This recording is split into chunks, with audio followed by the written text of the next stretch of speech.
évidemment qu'ils m'ont sur. influencé parce qu'ils m'ont éduqué. Donc, j'ai été Ouais, un. logique. Je parle plus sur la partie d'instruction hors système scolaire classique, quoi. euh, j'ai la chance de pouvoir discuter de plein de sujets profonds avec eux, Mhm.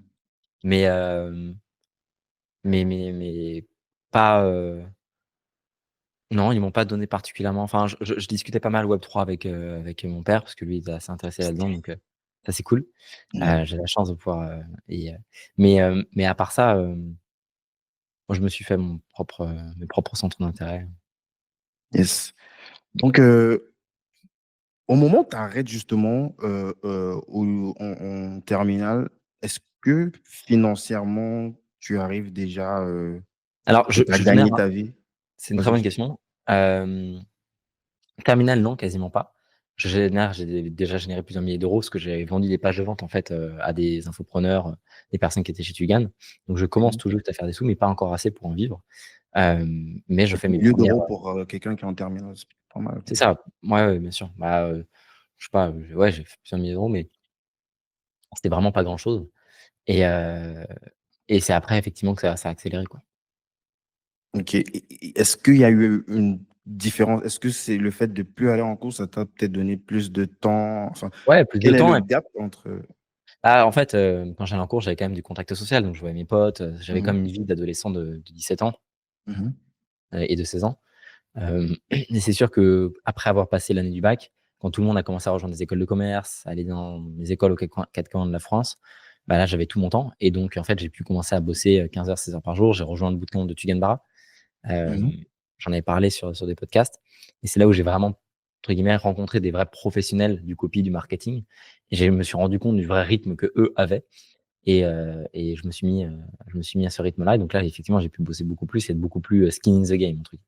Yes. Je voudrais que tu te donnes un petit peu de détails sur ce bootcamp-là quand tu parles de 16 heures. Mais avant, ce serait intéressant de comprendre comment est-ce que tu découvres en fait le copywriting, puisque c'est ça, entre guillemets, Je me la suis fait première targeter par, compétence professionnelle. je me suis fait targeter par une pub de Tugan Barra. J'avais pris son bouquin Marketing Underground et voilà, j'ai cliqué. C'est vraiment pas surprenant. Ouais, je suis parti du principe que j'aimais beaucoup. La seule matière que j'aimais bien à l'école et dans laquelle j'étais plutôt bon, c'était l'économie.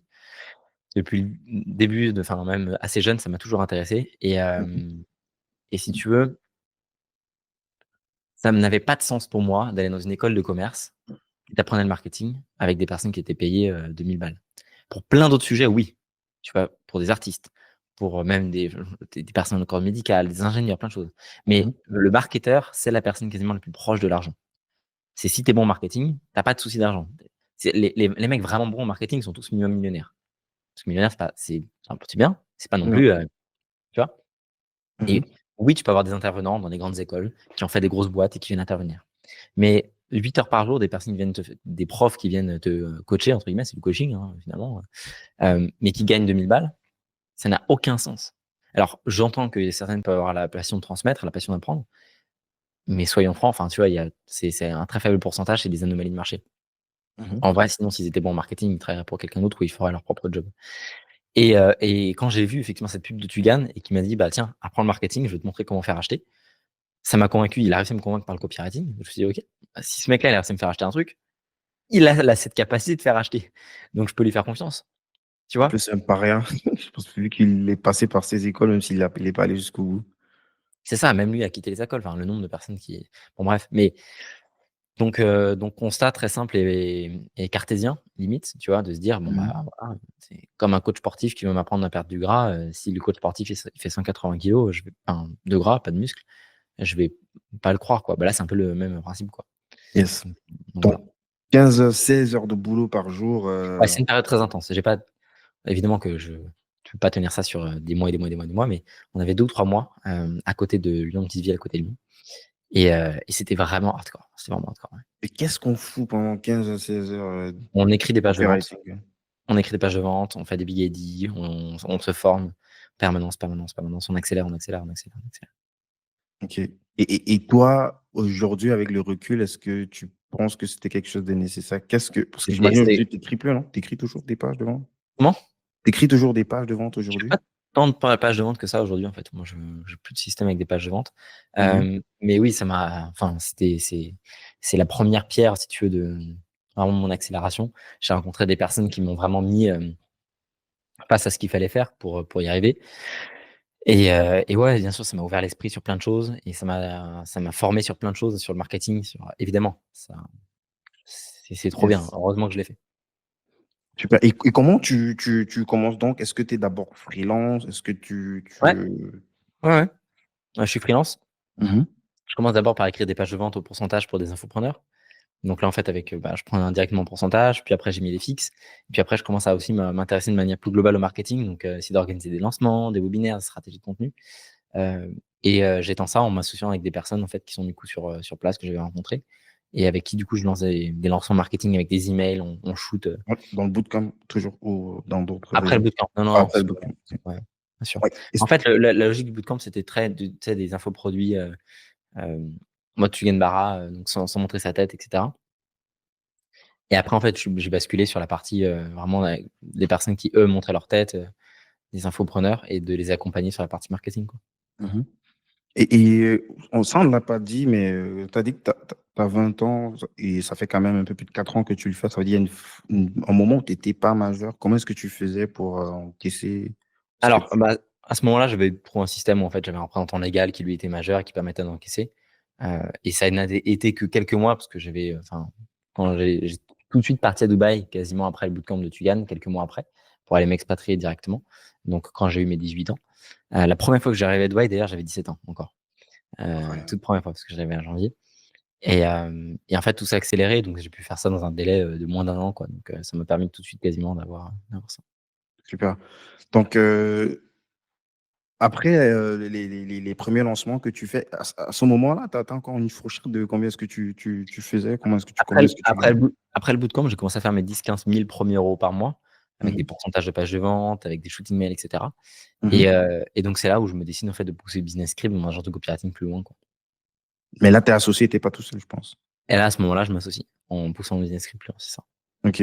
Et c'est toujours le même principe, sauf que là, ça fonctionne comme En une fait, là, agence. on va s'adresser à un marché qui est un peu plus grand, on va faire plus de marketing global, on va les aider. Je vais commencer à faire un truc qui vient du consulting. Donc, en fait, je me rends compte que pour concilier les gens si je donne des conseils, les gens font plus d'argent, donc je peux facturer des prestations. Je vais plus loin, je vais rédiger des mails en plus des pages de vente. Je vais les aider sur la partie stratégie de contenu, je vais me former sur toute cette partie-là. Et donc, en fait, je fais des prestations sur mesure. J'ai pas de prestat standardisé. Je vais regarder en fonction de ce dont a besoin la personne et je vais les aider sur cette partie-là, quoi. Et comment tu trouves tes clients, tes premiers clients, lorsque vous lancez cette première activité, Alors, ce très premier bonne concept? question. D'abord, moi, les tout premiers clients que j'avais trouvés, c'était avec le réseau du coup de RX, Mhm. Marketing de Tugan Barra. Et ensuite, de fil en aiguille, par la recommandation, j'ai commencé à trouver des clients. Et je faisais la prospection aussi beaucoup avec des looms, où je pré-enregistrais directement des looms pour les personnes et je les envoyais en prospection. D'ailleurs, c'est ce qui a ensuite donné lieu au Value Asset 2 ans plus tard. Euh, Manuellement, c'est-à-dire tu enregistres, tu vas aller regarder peut-être le ouais, business, ouais, c'était la le modèle personnalisation. d'affaires.